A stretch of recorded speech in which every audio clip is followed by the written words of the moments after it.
দুটি নোংরা কথা বললেই যে কোনো বিবাহিত নারী আপনার জন্য ফিদা হতে বাধ্য। এটা কোনো স্কুল কলেজে শেখানো হয় না, আর কোনো ভদ্রতার মুখোশ পরা পুরুষ সেই নিষিদ্ধ পথের সন্ধান পায় না। 99% পুরুষই বোঝে না বিবাহিত মহিলাদের চোখের এই ভাষা।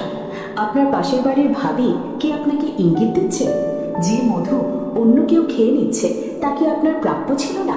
মধু অন্য কেউ খাওয়ার আগেই আপনি হয়ে উঠুন আসল সম্রাট।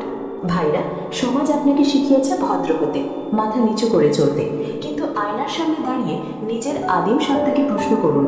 আপনার আশেপাশে সেই বিবাহিত নারীটি যখন কারণে অকারণে আপনার সামনে আঁচল সামলায়, যখন তার চোখের কোণে এক তৃষ্ণার্ত ইশারা খেলে যায়, তখন কি আপনি সত্যিই কিছু বোঝেন না, নাকি বোঝার ভান করে নিজের পুরুষত্বকে অপমান করছেন? বিবাহিত নারীরা যখন ভালোবাসা দেয় তখন তারা বাঁধ ভাঙা জোয়ারের মতো উজাড় করে দেয়, কারণ তাদের ঘরে হয়তো আছে অঢেল প্রাচুর্য, কিন্তু মনের মরুভূমিতে এক ফোঁটা বৃষ্টির জন্য তারা চাতক পাখির মতো চেয়ে থাকে। আমি তারিন আক্তার আজ সেই অন্ধকার সত্যের পর্দাফাঁস করব, যা আপনার চারপাশের নিষিদ্ধ প্রেমের সমীকরণ বদলে দেবে। কেন তারা আপনার দিকেই তাকায়, কেন তারা স্বামীর ঘরে থেকেও আপনার সাথে নোংরা ইয়ার্কি বা ফিসফিসানি করতে চায়। সমাজ যেটাকে নোংরামি বলে, মহিলারা সেটাকেই তাদের মুক্তির পথ হিসেবে বেছে নেয়। আমি আজ আপনাদের এমন 8টি পয়েন্ট বলবো যা জানলে আপনি বুঝতে পারবেন যে মধু অন্য কেউ চুষে নিচ্ছে, তার মালিক আসলে আপনিই হতে পারতেন। আপনি কি প্রস্তুত সেই রহস্যময় আর হাই ভোল্টেজ আকর্ষণের জগৎ জয় করতে? তবে এই পয়েন্টগুলো আপনার মস্তিষ্কের নিউরনে আগুনের লাভা বইয়ে দেবে। কারণে অকারণে বাহানা। শিকারী যখন শিকারের অপেক্ষায়। খেয়াল করে দেখুন, আপনার বাড়ির পাশে সেই ভাবি বা পরিচিত মহিলাটি কি ছোটখাটো সাহায্যের বাহানায় আপনাকে বারবার ডাকে? একটু এটা দেখে দাও না, বা তুমি এই কাজটা খুব ভালো বোঝো। এগুলো স্রেফ কথা নয়, এগুলো হলো তার মনের গভীরে লুকিয়ে রাখা এক উস্কানিমূলক আমন্ত্রণ। বিবাহিত নারীরা সরাসরি প্রস্তাব দেয় না, তারা জাল বিছায়। যখন সে দেখে তার স্বামী তাকে সময় দিচ্ছে না বা তার ভেতরের নারীত্বকে অবহেলা করছে, তখন সে আপনার দিকে সেই তৃষ্ণার্ত নজর দেয়। সোর্সের দাবি অনুযায়ী, যদি কোনো বিবাহিত নারী আপনার সাথে কারণে অকারণে সময় কাটানোর সুযোগ খোঁজে, তবে নিশ্চিত থাকুন সে আপনাকে তার মনের সেই শূন্যস্থানে বসাতে চায় যেখানে অন্য কেউ নেই। আপনি যদি এই সংকেত বুঝতে না পারেন, তবে আপনি স্রেফ এক কাগজি বাঘ। তার এই বাহানাগুলো হলো আপনার পুরুষত্বের প্রতি এক নীরব চ্যালেঞ্জ। ছোঁয়া যখন ভাষার অতীত, কামোদ্দীপক স্পর্শের সংকেত। বিবাহিত মহিলারা যখন কথা বলে, তারা কি হাসতে হাসতে আপনার গায়ে হাত রাখে, কিংবা আপনার জামার কলার ঠিক করার বাহানায় আঙুলগুলো গলার কাছে কয়েক সেকেন্ড স্থির রাখে? ভাইরা, এটাকে নিছক বন্ধুত্ব ভাবলে আপনি চরম বোকা। এই স্পর্শগুলো সাধারণ নয়, এগুলো হলো আপনার রক্তে আগুন জ্বালানোর এক মনস্তাত্ত্বিক পরীক্ষা। যখন সে আপনার বাহু স্পর্শ করে কথা বলে, তখন সে আসলে পরখ করে দেখে আপনি কতটা বিচলিত হচ্ছেন। তার হাতের উষ্ণতা আপনার শরীরে এক নিষিদ্ধ হরমোনের জোয়ার আনে। বিবাহিত নারীর এই স্পর্শগুলো হয় অত্যন্ত কৌশলী এবং গভীর। সে চায় আপনি তার স্পর্শের গভীরতা অনুভব করুন এবং তাকে কাছে পাওয়ার জন্য ব্যাকুল হয়ে উঠুন। যে পুরুষ এই ছোট ছোট স্পর্শের ভাষা পড়তে পারে, সেই নারীর মনের নিয়ন্ত্রণ নিজে হাতে নিতে পারে। এটাই হলো সেই মুহূর্ত যখন তার প্রতিটি শিরা উপশিরা আপনার সান্নিধ্যের জন্য কাঁপতে থাকে। সৌন্দর্যের মহিমা। যখন সে আপনার শরীর নিয়ে কথা বলে, একজন বিবাহিত নারী যখন আপনার চোখের দিকে তাকিয়ে বলে, তোমার শরীরটা বেশ সুঠাম, বা তোমার চুলের স্টাইলটা আমাকে পাগল করে দেয়, তখন বুঝবেন খেলা অনেক গভীরে পৌঁছে গেছে। সে আপনার রূপের প্রশংসা করছে না, সে আসলে আপনাকে তার কামনার বস্তুতে রূপান্তর করছে। সে চায় আপনি তার দিকে সেই চোখে তাকান যে চোখে আপনি কোনো নিষিদ্ধ সুন্দরীকে দেখেন। সে আপনার ব্যক্তিত্ব আর সৌন্দর্যের কথা বলে আপনার ইগোকে এমন এক উচ্চতায় নিয়ে যায় যে আপনি নিজের অজান্তেই তার প্রতি আকৃষ্ট হয়ে পড়েন।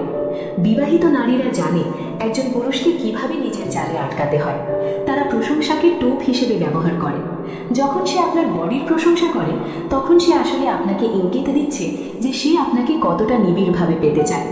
এই প্রশংসাগুলো হলো সেই মধু যা সে আপনার জন্য সাজিয়ে রেখেছে। ব্যক্তিগত যন্ত্রণার টোপ, অবহেলার আড়ালে আমন্ত্রণ। আমার স্বামী আমাকে সময় দেয় না, বা আমি খুব একা বোধ করি, এই কথাগুলো যখন কোনো বিবাহিত নারী আপনাকে বলে, তখন জানবেন সে আপনার হাতে তার হৃদয়ের চাবিকাঠি তুলে দিচ্ছে। সে তার সৌন্দর্যের ডালি আপনার সামনে সাজিয়ে ধরে যাতে আপনি তাকে উদ্ধার করেন। এটি এক ধরনের মনস্তাত্ত্বিক ব্ল্যাকমেল এবং গভীর আকর্ষণ। সে চায় আপনি তার ব্যক্তিগত জীবনের অন্ধকার গলিগুলো চিনে নিন। ব্যক্তিগত দুঃখের কথা বলে আপনার সহমর্মিতা চায়, তখন সে আসলে আপনার সাথে এক গোপন সম্পর্কের ভিত্তিপ্রস্তর স্থাপন করছে। এই কথাগুলো শোনার পর আপনার মনে এক ধরনের রক্ষাকর্তার ভাব তৈরি হয়, আর ওখানেই আপনি তার মায়াজালে ফেঁসে যান। সে আপনাকে আকর্ষণ করতে চায়, আপনাকে ফলো করাতে চায় এবং দিন শেষে আপনার বাহুবন্দী হতে চায়। ঠোঁটে কামড় ও শরীরের মৌন ভাষা। সবচেয়ে বিতর্কিত এবং উস্কানোমূলক সংকেত হলো তার ঠোঁটে কামড় দেওয়া। কথা বলার সময় যদি সে বারবার তার নিজের ঠোঁট কামড়ায় বা আপনার দিকে তাকিয়ে জিভ দিয়ে ঠোঁট ভেজায়, তবে নিশ্চিত থাকুন সে সেই নিষিদ্ধ কাজটি করার জন্য ব্যাকুল যা আপনি ভাবছেন। এটি কোনো সাধারণ অভ্যেস নয়, এটি হলো কামনার এক আদিম বহিঃপ্রকাশ। এই সংকেতটি সরাসরি আপনার অবচেতন মনে আঘাত করে এবং আপনার উত্তেজনাকে চরমে নিয়ে যায়। বিবাহিত নারীরা যখন এই কৌশল অবলম্বন করে তখন তাদের উদ্দেশ্য থাকে খুব স্পষ্ট। তারা আপনার প্রতিরোধ ক্ষমতা ভেঙে দিতে চায়। তার চোখের মণি যখন বড় হয়ে যায় আর নিঃশ্বাস ভারী হয়, তখন বুঝবেন সে আপনার নিয়ন্ত্রণের বাইরে চলে গেছে। এই মৌন ভাষা বুঝতে পারা পুরুষই পারে নারীর মনের অন্ধকার সত্যকে উন্মোচন করতে। নোংরা ইয়ার্কি। যখন কথার আড়ালে বিছানা থাকে। বিবাহিত মহিলারা যখন আপনার সাথে স্বামী স্ত্রীর ব্যক্তিগত বিষয় নিয়ে জোকস বা ইয়ার্কি করে, তখন বুঝবেন সে তার চারপাশের সামাজিক দেয়ালগুলো ভেঙে ফেলেছে। সে আপনার সামনে নিজেকে উন্মুক্ত করে দিচ্ছে এক প্রকার নোংরা মানসিকতায়। এই নোংরা ইয়ার্কিগুলো হলো এক ধরনের পারমিশন, যেখানে সে আপনাকে অধিকার দিচ্ছে তাকে নিয়ে ফ্যান্টাসি করার। সমাজ যেটাকে খারাপ বলে, মহিলারা একাকিত্বের সেই পুরুষকেই চায় যে তাদের কানে এই নোংরা কথাগুলো ফিস ফিস করে বলে দেবে। যখন সে আপনার সাথে এমন কথা বলে যা সচরাচর কেউ বলে না, তখন সে আপনাকে তার সবচেয়ে আপন মানুষ হিসেবে চিহ্নিত করে ফেলে। এই কথাগুলোর মাধ্যমে সে আপনার সাথে এক অদ্ভুত এবং নিষিদ্ধ কেমিস্ট্রি তৈরি করে, যেখান থেকে ফেরা অসম্ভব। চোখের গভীরতা ও আত্মার তৃষ্ণা। তোমার চোখে যে গভীরতা আছে তা আমাকে টানে। এই লাইনটি কেবল প্রশংসা নয়, এটি তার মনের পিপাসার স্বীকারোক্তি। মহিলারা সারা পৃথিবীর সামনে এক ভদ্রতার মুখোশ পরে থাকে, কিন্তু তাদের চোখ কখনো মিথ্যে বলতে পারে না। যখন আপনি সরাসরি তার চোখের দিকে তাকিয়ে তার ভেতরের তৃষ্ণাকে চিহ্নিত করবেন, তখন সে আপনার সামনে পুরোপুরি উন্মুক্ত হয়ে পড়বে। সে ভয় পায় পাছে কেউ তাকে সস্তা মনে করে, কিন্তু যখন আপনি তাকে বলেন যে তার চোখ অনেক কিছু বলে দিচ্ছে, তখন সে নিরাপদ বোধ করে।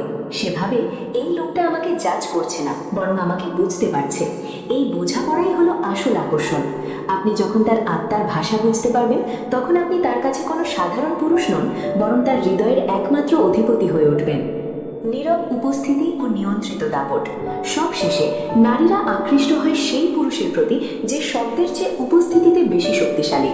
একজন বিবাহিত নারী চায় এমন একজন পুরুষকে যে শান্ত, নিয়ন্ত্রিত এবং যার ভেতরে কোনো ভয় নেই। যখন আপনি তার সামনে স্থির হয়ে দাঁড়ান, হালকা হাসেন এবং আপনার দৃষ্টিতে এক ধরনের শিকারী তেজ থাকে, তখন সে অনুভব করে যে এই লোকটির সামনে আমি নিরাপদ। নিরাপত্তা মানে শুধু শারীরিক শক্তি নয়, এটি হলো মানসিক নিরাপত্তা। নারীরা শব্দের ফাঁকে লুকানো শক্তিতে আকৃষ্ট হয়। আপনি যদি চুপচাপ দাঁড়িয়ে থেকে তার চোখের দিকে তাকান, তবে সেই নিরাপত্তা যে কোনো দামি ডায়লগের চেয়ে বেশি কাজ করবে। বিবাহিত নারীরা এমন এক আত্মবিশ্বাসী পুরুষের খোঁজ করে যে তাদের জীবনে এক নতুন উত্তেজনা নিয়ে আসবে। নিজেকে একজন আলফা মেল হিসাবে গড়ে তুলুন এবং দেখুন কিভাবে তারা আপনার সান্নিধ্য পাওয়ার জন্য ব্যাকুল হয়। বন্ধুরা, আজকের এই নিষিদ্ধ প্রেমের মাস্টার ক্লাস কি আপনার মনে আগুন ধরিয়ে দিয়েছে? আপনি কি আজও নিরাশ হয়ে বসে থাকবেন, নাকি এই সংকেতগুলো বুঝে নিজের হারানো রাজত্ব দখল করবেন? যদি আপনি আজ থেকেই এই মনস্তাত্ত্বিক খেলার সম্রাট হতে প্রস্তুত হন, তবে কমেন্টে বাঘের মতো গর্জে উঠুন, আমি সেই অদম্য পুরুষ। ভিডিওটি ভালো লাগলে একটি লাইক দিন এবং সেই বন্ধুদের শেয়ার করুন যারা অকালে নিরাশ হয়ে বসে আছে। আমাদের এই সাহসী পরিবারের অংশ হতে এখনই সাবস্ক্রাইব বাটনে ক্লিক করুন। শক্তিশালী হন, কৌশলী থাকুন, রাজত্ব করুন।